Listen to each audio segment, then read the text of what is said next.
नमस्कार साथियों, स्वागत है आपका हमारे इस चैनल पर। आज का हमारा टॉपिक है संवैधानिक विकास। हमारा जो संविधान बना हुआ है वो किस तरह से बना, उसके क्या चरण थे, आज हम इसके बारे में अध्ययन करेंगे। संवैधानिक विकास। भारतीय संविधान का निर्माण कोई क्षणिक प्रक्रिया का परिणाम न होकर एक दीर्घकालिक और सतत उद्विकास का परिणाम था। ईस्ट इंडिया कंपनी की स्थापना एक चार्टर एक्ट के द्वारा की गई थी। कंपनी जिसके कार्य अभी तक सिर्फ व्यापारिक कार्यों तक ही सीमित थे, कंपनी ने 1765 में बंगाल, बिहार और उड़ीसा के दीवानी अधिकार प्राप्त कर लिए। कालांतर में ब्रिटिश कंपनी ने भारत पर पूर्व नियंत्रण स्थापित कर लिया। 1858 के सिपाही विद्रोह के पश्चात ब्रिटिश ताज ने भारतीय शासन का उत्तरदायित्व अपने हाथों में ले लिया, जो कि स्वतंत्रता प्राप्ति तक चलता रहा। संवैधानिक विकास की ऐतिहासिक पृष्ठभूमि में हम बात करें तो जैसा कि आप चित्र में देख रहे हैं, कंपनी का शासन 1773 से लेकर 1858 और 1858 से लेकर 1947 तक के समय को ताज के अधीन किया। ताज यानी कि ब्रिटिश ताज के अधीन। अब हम इसके विभिन्न चरणों को पढ़ेंगे। तो पहला चरण है 1773 ईस्वी का रेगुलेटिंग एक्ट। यह एक्ट 1773 में ब्रिटिश संसद द्वारा पास किया गया। वह 1774 में इसे लागू किया गया। इसी एक्ट के द्वारा पहली बार कंपनी के प्रशासनिक और राजनीतिक कार्यों को मान्यता मिली। साथ ही भारत में केंद्रीय प्रशासन की नींव रखी गई।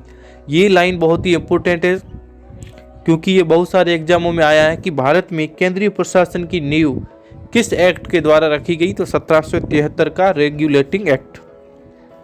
इस अधिनियम के द्वारा बंगाल के गवर्नर को बंगाल का गवर्नर जनरल बना दिया गया और इस तरह वॉरेन हेस्टिंग्स को पहला गवर्नर जनरल बनाया गया। गवर्नर जनरल की सहायता के लिए 4 सदस्यीय कार्यकारी परिषद का गठन किया गया। दीवानी अनुदान के फलस्वरूप कंपनी बंगाल, बिहार और उड़ीसा प्रांत की वास्तविक शासक बन गई। इस एक्ट के द्वारा कलकत्ता में एक सुप्रीम कोर्ट की स्थापना की गई। कलकत्ता की सुप्रीम कोर्ट के विरुद्ध अपील प्रिवी काउंसिल में की जाती थी। 1773 के रेगुलेटिंग एक्ट के बाद अगला चरण था 1784 का पिट्स इंडिया एक्ट। ध्यान देने योग्य तथ्य है कि 1773 ईस्वी के रेगुलेटिंग एक्ट में निहित दोषों को दूर करने के लिए ब्रिटिश संसद ने संशोधन अधिनियम 1781 पारित किया था, जो कि एक्ट ऑफ सेटलमेंट के नाम से भी जाना जाता है। 1784 के एक्ट के तहत राजनीतिक मामलों के प्रबंधन के लिए बोर्ड ऑफ कंट्रोल का गठन किया गया। इस अधिनियम द्वारा पहली बार भारत में कंपनी के अधीन क्षेत्र को ब्रिटिश आधिपत्य का क्षेत्र कहा गया। 1784 के पिट्स इंडिया एक्ट के तहत पहली बार भारत में कंपनी के अधीन क्षेत्र को ब्रिटिश आधिपत्य क्षेत्र कहा गया। इसके बाद आता है 1813 का चार्टर एक्ट। 1813 के चार्टर एक्ट के द्वारा कंपनी के भारतीय व्यापार पर एकाधिकार को समाप्त कर दिया गया, किंतु चीन से तथा चाय के व्यापार पर एकाधिकार 20 वर्षों के लिए कंपनी के हाथों में ही रहने दिया। यानी कि इस अधिनियम द्वारा जो भारतीय व्यापार का एकाधिकार था वो समाप्त कर दिया गया, लेकिन चीन से तथा चाय के व्यापार पर एकाधिकार 20 वर्षों के लिए बढ़ा दिया गया। इस एक्ट के तहत कंपनी के भागीदारों को भारतीय राजस्व से 10% लाभांश देने का निश्चय किया गया। यानी कि कंपनी के जो भागीदारों को भारतीय राजस्व से 10% लाभांश देने का निर्णय किया गया। इसके बाद है 1833 का चार्टर एक्ट। इसके तहत कंपनी के व्यापारिक एकाधिकार को पूर्णतः समाप्त कर दिया गया। यानी कि जो 1813 में जो 20 सालों के लिए बढ़ाया गया था चाय और चीनी के लिए, उसको अब बिल्कुल समाप्त कर दिया गया। इस अधिनियम पर औद्योगिक क्रांति से प्रेरित उत्तरदायी नीतियों के क्रियान्वयन का प्रभाव भी देखने को मिलता है। इसी एक्ट के तहत बंगाल के गवर्नर जनरल को भारत का गवर्नर जनरल बना दिया गया। विलियम बेटिक भारत के प्रथम गवर्नर जनरल बने। यानी कि 1773 में जब बंगाल का गवर्नर जनरल बनाया गया। वहीं 1833 में बंगाल के गवर्नर जनरल को भारत का गवर्नर जनरल बना दिया गया और लॉर्ड विलियम बेंटिक पहले गवर्नर जनरल बने। भारत के गवर्नर जनरल पूरे ब्रिटिश भारत में विधायिका को असीमित अधिकार प्रदान किए गए। इसी के साथ एक विधि आयोग का भी गठन किया गया। इसके बाद आता है साथियों 1853 का चार्टर एक्ट। इस अधिनियम द्वारा शासन की संसदीय प्रणाली जैसे कार्यपालिका व विधान परिषद का विचार प्रस्तुत किया गया, जिसमें विधान परिषद ब्रिटिश संसदीय मॉडल के अनुसार कार्य करती थी। इस एक्ट के द्वारा गवर्नर जनरल के लिए एक विधान परिषद का गठन किया गया, जिसे भारतीय विधान परिषद कहा गया। इस अधिनियम में भारतीय सिविल सेवकों की भर्ती एवं नियुक्ति हेतु खुली प्रतियोगिता प्रणाली का शुभारंभ किया गया। साथियों, यहाँ पर एक ध्यान देने योग्य बात है कि भारतीयों को सिविल सेवकों की भर्ती में प्रतियोगिता में शामिल किया गया 1853 के एक्ट में। इसके बाद आता है 1858 का चार्टर एक्ट। 1858 का जो चार्टर अधिनियम है, यह 1857 की क्रांति के बाद आया था।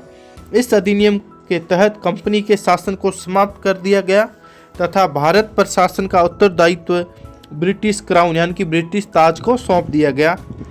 अब गवर्नर जनरल के पदनाम को परिवर्तित कर भारत का वायसराय कर दिया गया, जो सीधे ब्रिटिश ताज के अधीन कार्य करता था। यानी कि जो भारत का गवर्नर जनरल था, उसका नाम बदलकर वायसराय कर दिया गया। जो 1784 में बोर्ड ऑफ कंट्रोल बना था, उसको भंग कर दिया गया तथा इसकी समस्त शक्तियां भारत सचिव को प्रदान की गई। यह एक नवीन पद था। इसके बाद आता है साथियों 1861 का भारत परिषद अधिनियम। इस अधिनियम द्वारा पहली बार विभागीय प्रणाली एवं मंत्रिमंडल व्यवस्था की शुरुआत की गई। मंत्रिमंडल व्यवस्था की शुरुआत 1861 के अधिनियम के द्वारा की गई।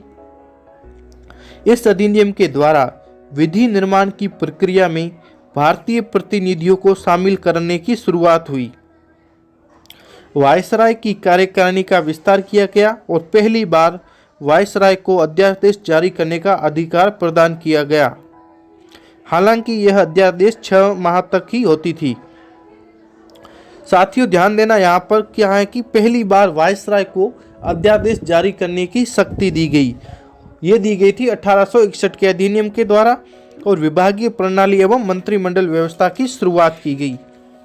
इसके बाद का अधिनियम है 1892 का भारत परिषद अधिनियम। इस अधिनियम के तहत केंद्रीय तथा प्रांतीय विधान परिषदों की संख्या में वृद्धि की गई। इसके अतिरिक्त विधान परिषद में कार्यों की वृद्धि की गई तथा उन्हें बजट पर बहस करने और सरकार से प्रश्न पूछने का अधिकार दिया गया। बजट पर बहस करने और उससे प्रश्न पूछने का अधिकार 1892 के भारत परिषद अधिनियम में दिया गया। ये भी हमारे लिए बहुत इंपॉर्टेंट है, क्योंकि इसी अधिनियम में भारतीयों को बजट पर बहस करने और सरकार से प्रश्न पूछने का अधिकार दिया गया। इसके बाद जो अधिनियम आता है उसका नाम है 1909 का भारत परिषद अधिनियम। यह अधिनियम मार्ले मिंटो सुधार के नाम से भी जाना जाता है। इस अधिनियम के तहत मुसलमानों के लिए पृथक निर्वाचन क्षेत्रों की स्थापना तथा पृथक मताधिकार की व्यवस्था कर सांप्रदायिक निर्वाचन प्रणाली का शुभारंभ किया गया। बहुत ही मोस्ट इंपोर्टेंट क्वेश्चन, यानी कि इस अधिनियम के द्वारा पृथक निर्वाचन मुसलमानों के लिए स्थापित किया गया तथा उन्हें पृथक मताधिकार की व्यवस्था की गई। यानी कि मोटे तौर पर समझ सकते हैं कि सांप्रदायिक निर्वाचन प्रणाली का शुभारंभ किया गया। लॉर्ड मिंटो को सांप्रदायिक निर्वाचन के जनक के रूप में जाना गया। इस अधिनियम के द्वारा केंद्रीय तथा प्रांतीय विधान परिषदों के आकार में अतिशय वृद्धि की गई। केंद्रीय परिषदों की संख्या अब 16 से बढ़ाकर 60 कर दी गई। इससे दोनों स्तरों पर विधान परिषदों के चर्चा कार्यों का दायरा बढ़ा। इसके अतिरिक्त दोनों स्तरों पर विधान परिषदों में एक एक भारतीय सदस्यों की नियुक्ति की गई। 1909 का अधिनियम भारतीय यदि इतिहास देखें या भारतीय संविधान में देखें तो बहुत ही महत्वपूर्ण है। मार्लियामेंटो अधिनियम इसको कहते हैं। इसके द्वारा सांप्रदायिक निर्वाचन प्रणाली का शुभारंभ किया गया। इसके बाद आता है 1919 का भारत शासन अधिनियम। इस अधिनियम के तहत पहली बार ब्रिटिश सरकार ने यह घोषित किया कि उसका उद्देश्य भारत में क्रमिक रूप से उत्तरदायी शासन की स्थापना करना है। यानी कि 1919 अधिनियम के द्वारा पहली बार ब्रिटिश सरकार ने यह घोषित किया कि उसका उद्देश्य जो है वो भारत में क्रमिक रूप से उत्तरदायी शासन स्थापित करना है। इस अधिनियम को मॉन्टेग्यू चेम्सफोर्ड के नाम से भी जाना जाता है।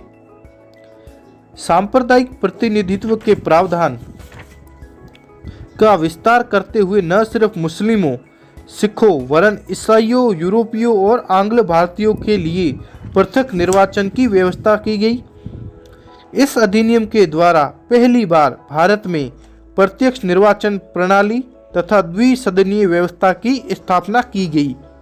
यानी कि पहली बार प्रत्यक्ष निर्वाचन प्रणाली और द्विसदनीय व्यवस्था की स्थापना की गई। भारतीय विधान परिषद के स्थान पर द्विसदनीय व्यवस्था अर्थात राज्यसभा तथा लोकसभा का सृजन किया गया। किसके द्वारा? 1919 के अधिनियम द्वारा। भारतीय कार्यों की देखरेख के लिए एक नया अधिकारी भारतीय उच्चायुक्त हाई कमीशन ऑफ इंडिया की नियुक्ति की गई। इस अधिनियम द्वारा प्रांतीय विषयों को दो पृथक भागों आरक्षित और स्थानांतरित में विभक्त किया गया। यानी कि जो प्रांत के विषय थे उनको दो भागों में बांट दिया, एक था आरक्षित और दूसरा स्थानांतरित। इसके बाद है 1935 का भारत शासन अधिनियम। भारतीय संविधान के विकास के क्रम में 1935 का अधिनियम सर्वाधिक महत्वपूर्ण है। उस अधिनियम में कुल 321 अनुच्छेद और 10 अनुसूचियां थी। यानी कि जो हमारा वर्तमान संविधान है वो 1935 की ही देन है, क्योंकि 1935 के अधिनियम में ही कुल 321 अनुच्छेद और 10 अनुसूचियां थी। इस अधिनियम के तहत भारत में एक संघीय न्यायालय की स्थापना की गई। इस अधिनियम द्वारा भारत में संघात्मक सरकार की स्थापना की गई। केंद्र और प्रांतों में शक्तियों का विभाजन किया गया। इस अधिनियम के तहत प्रांतों में द्वैध शासन व्यवस्था का अंत कर दिया गया। जो 1919 में द्वैध शासन व्यवस्था थी उसका अंत कर दिया गया। इसके अतिरिक्त राज्यों में उत्तरदायी सरकार की स्थापना की गई। इसके द्वारा केंद्र में द्वैध शासन व्यवस्था की स्थापना की गई। संघीय विषयों को दो भागों संरक्षित एवं स्थानांतरित में विभाजित कर दिया गया। भारत राज्य सचिव की परिषद समाप्त कर दी गई एवं संघीय प्राधिकरण की स्थापना की गई। यानी कि जो संघीय अधिनियम था, यानी कि इसमें भारत में संघ सरकार की स्थापना की जो नींव कह सकते हैं वो इस अधिनियम द्वारा रखी गई, क्योंकि इसमें पहले अनुच्छेद और अनुसूचियां थी और द्वैध शासन को समाप्त कर दिया गया था तथा राज्यों को उत्तरदायी सरकार की स्थापना करना शुरू कर दिया गया था। इसके बाद है भारतीय स्वाधीनता अधिनियम 1947। जो भारत स्वतंत्र हुआ था वो किस अधिनियम से हुआ था? यह अधिनियम माउंटबेटन योजना पर आधारित था। यानी कि जो 1947 का स्वाधीनता अधिनियम है वो माउंटबेटन योजना पर आधारित था, जिसे 18 जुलाई 1947 को ब्रिटिश संसद ने पास किया। इस अधिनियम की प्रमुख विशेषताएं निम्न हैं।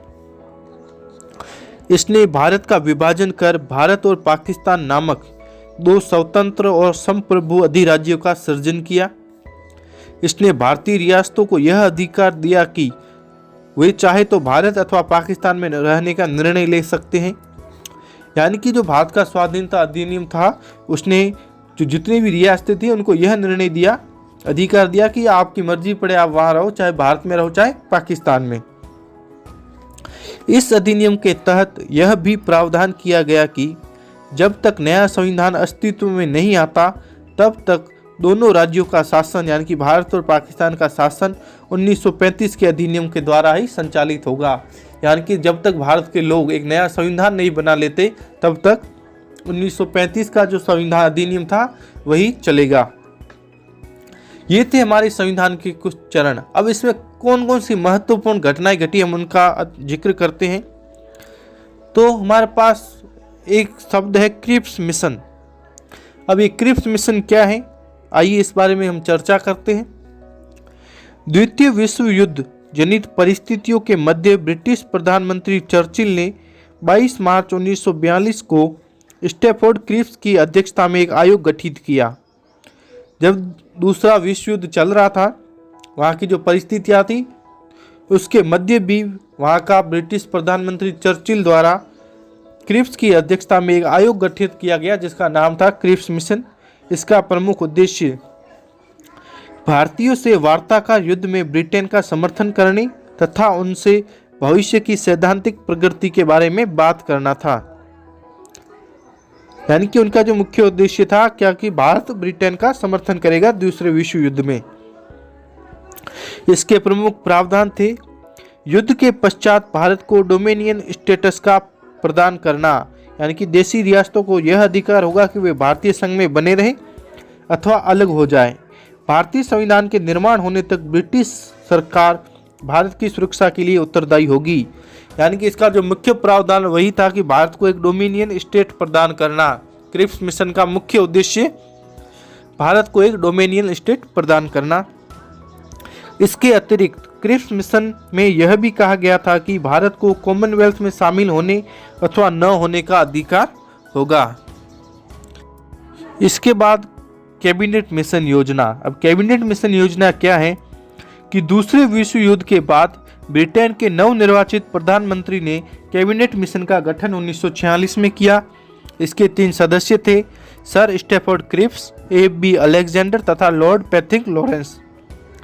इस मिशन का मुख्य उद्देश्य था कि भारत में संविधान निर्माण के लिए एक संविधान सभा का गठन किया जाएगा।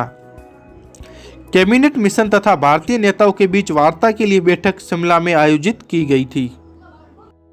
ब्रिटिश प्रधानमंत्री लॉर्ड नाथ द्वारा गठित गुप्त समिति की सिफारिश पर 1773 का रेगुलेटिंग एक्ट पारित किया गया।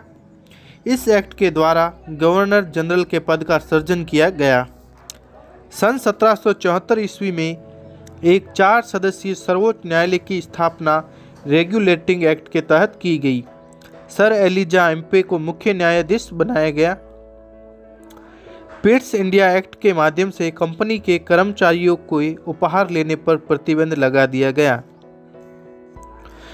भारतीयों की शिक्षा पर प्रति वर्ष 1 लाख रुपए का खर्च करने का उपबंध किया गया। चार्टर एक्ट 1833 के द्वारा भारतीयों का प्रशासन में कुछ हिस्सेदारी संभव हुई।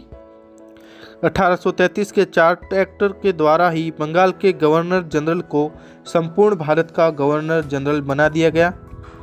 1853 का चार्टर ब्रिटिश कालीन भारतीय शासन का अंतिम चार्टर था, क्योंकि 1853 के बाद 1858 की क्रांति हुई थी और जो कंपनी का शासन को समाप्त कर ब्रिटिश ताज के अधीन कर दिया गया था। शासन संचालन की शक्ति 15 सदस्यीय भारत परिषद का गठन कर उसे सौंप दिया गया। भारत का गवर्नर जनरल वायसराय के नाम से जाना जाने लगा। ब्रिटिश विक्टोरिया द्वारा भारत के संबंध में एक महत्वपूर्ण नीतिगत घोषणा की गई, जिसे भारतीय शिक्षित वर्ग द्वारा अधिकारों का मैग्ना कार्टा कहा गया है। भारत परिषद अधिनियम 1861 द्वारा लॉर्ड कैनिंग ने विभागीय प्रणाली शुरू की। भारत सरकार अधिनियम 1919 को मॉन्टेग्यू चेम्सफोर्ड सुधार के नाम से भी जाना जाता है।